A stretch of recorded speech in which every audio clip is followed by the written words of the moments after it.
घरेलू हिंसा से महिलाओं का संरक्षण अधिनियम 2005।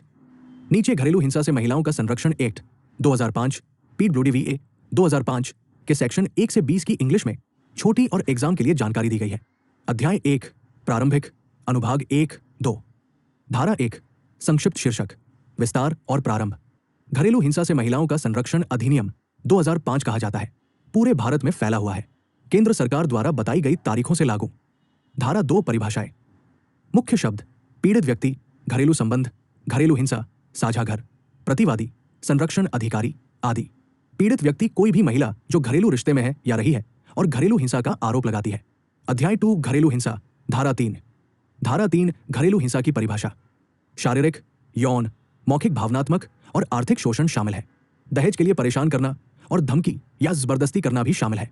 अध्याय 3 संरक्षण अधिकारियों और सेवा प्रदाताओं की शक्तियां और कर्तव्य। धाराएं 4-11। धारा 4 संरक्षण अधिकारी को सूचना।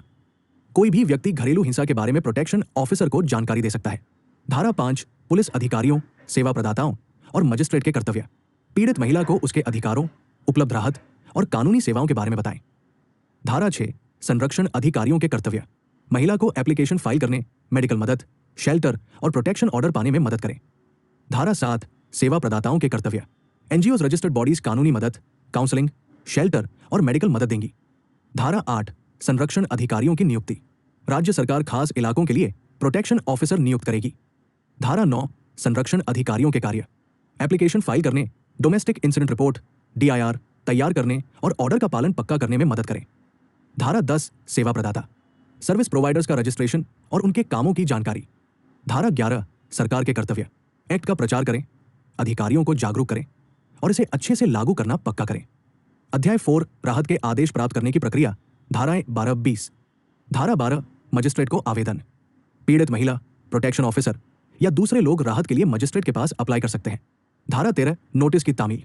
कार्यवाही का नोटिस रेस्पोंडेंट को 2 दिन के अंदर या जैसा कहा गया हो दिया जाएगा। धारा 14 परामर्श। मजिस्ट्रेट जहां जरूरी हो पार्टियों की काउंसलिंग का निर्देश दे सकते हैं। धारा 15 कल्याण विशेषज्ञों की सहायता।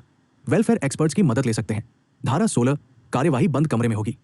मजिस्ट्रेट रिक्वेस्ट पर इन कैमरा कार्यवाही कर सकते हैं। धारा 17 साझा घर में रहने का अधिकार। महिला को मालिकाना हक की परवाह किए बिना साझा घर में रहने का अधिकार है। धारा 18 सुरक्षा आदेश। मजिस्ट्रेट रेस्पोंडेंट को हिंसा करने या महिला से संपर्क करने से रोकने के लिए प्रोटेक्शन ऑर्डर पास कर सकता है। धारा 19 निवास आदेश। रहने के बारे में आदेश जिसमें बेदखली पर रोक लगाना या दूसरी जगह रहने का निर्देश देना शामिल है। धारा 20 मौद्रिक राहत। कमाई के नुकसान, मेडिकल खर्च, प्रॉपर्टी के नुकसान और मेंटेनेंस के लिए पैसे की राहत।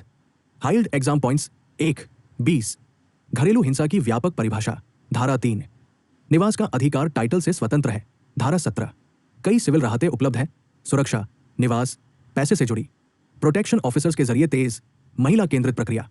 नीचे घरेलू हिंसा से महिलाओं का संरक्षण अधिनियम 2005 की धारा 20 से 40 के बारे में अंग्रेजी में संक्षिप्त परीक्षाउन्मुख व्याख्या दी गई है। पहले एग्जाम के लिए जरूरी जानकारी। एक्ट में सिर्फ 37 सेक्शन है। सेक्शन 38-40 मौजूद नहीं है। इसका जिक्र करने पर मार्क्स मिलेंगे।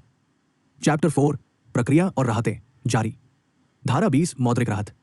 मजिस्ट्रेट घरेलू हिंसा के कारण हुए खर्चों को पूरा करने के लिए पैसे की राहत का आदेश दे सकता है, जिसमें शामिल है आय का नुकसान, चिकित्सा के खर्चे, प्रॉपर्टी को नुकसान, भरण पोषण सीआरपीसी धारा 125 के अतिरिक्त। काफी सही और वाजिब होनी चाहिए। धारा 21 हिरासत आदेश। मजिस्ट्रेट पीड़ित महिला को बच्चों की टेम्पररी कस्टडी दे सकता है। अगर बच्चे को नुकसान हो तो रेस्पोंडेंट को मिलने का अधिकार नहीं दिया जा सकता। धारा 22 मुआवजा आदेश। मजिस्ट्रेट इनके लिए मुआवजा और हर्जाना दे सकता है। मानसिक यातना, भावनात्मक संकट, शारीरिक चोट, एकपक्षीय आदेश देने की शक्ति। अगर पहली नजर में घरेलू हिंसा दिखती है तो मजिस्ट्रेट अंतरिम या एकतरफा आदेश दे सकता है। जल्दी राहत के लिए बहुत जरूरी है। अध्याय विविध।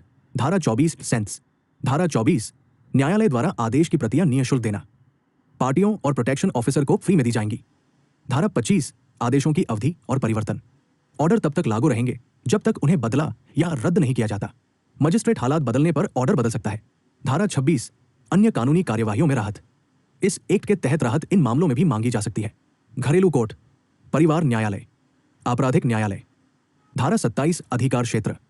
मजिस्ट्रेट का अधिकार क्षेत्र जहां पीड़ित महिला रहती है या कार्रवाई का कारण उत्पन्न हुआ या प्रतिवादी कहाँ रहता है। धारा 28 प्रक्रिया। कार्यवाही सीआरपीसी के तहत होगी। लेकिन मजिस्ट्रेट सेक्शन 12 और 23 के लिए अपना प्रोसेस तय कर सकते हैं। धारा 29 अपील। मजिस्ट्रेट के आदेश के 30 दिनों के अंदर सेशन कोर्ट में अपील की जा सकती है। अध्याय 6 अपराध और दंड। धारा 30 संरक्षण अधिकारी को लोक सेवक माना जाएगा। प्रोटेक्शन ऑफिसर को आईपीसी के तहत पब्लिक सर्वेंट माना जाता है। धारा 31 सुरक्षा आदेश के उल्लंघन के लिए दंड। प्रोटेक्शन ऑर्डर का उल्लंघन एक कॉग्निजेबल और नॉन बिलेबल अपराध है। सजा 1 वर्ष तक का कारावास या 20,000 रुपए तक का जुर्माना या दोनों। सबसे महत्वपूर्ण दंडात्मक प्रावधान। धारा 32 संज्ञान और प्रमाण।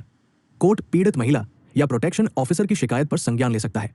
पीड़ित महिला की अकेली गवाही ही काफी हो सकती है। धारा 33 संरक्षण अधिकारी की विफलता के लिए दंड। प्रोटेक्शन ऑफिसर का बिना सही वजह के ड्यूटी में फेल होना सजा का हक है। अध्याय 7 नियम निर्माण और अंतिम प्रावधान। धारा 34 नियम बनाने की शक्ति।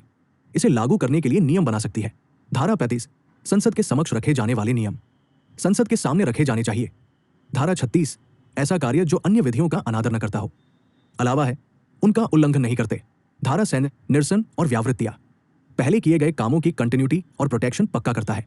धारा 38 से 40 घरेलू हिंसा से महिलाओं का संरक्षण अधिनियम 2005 में मौजूद नहीं है।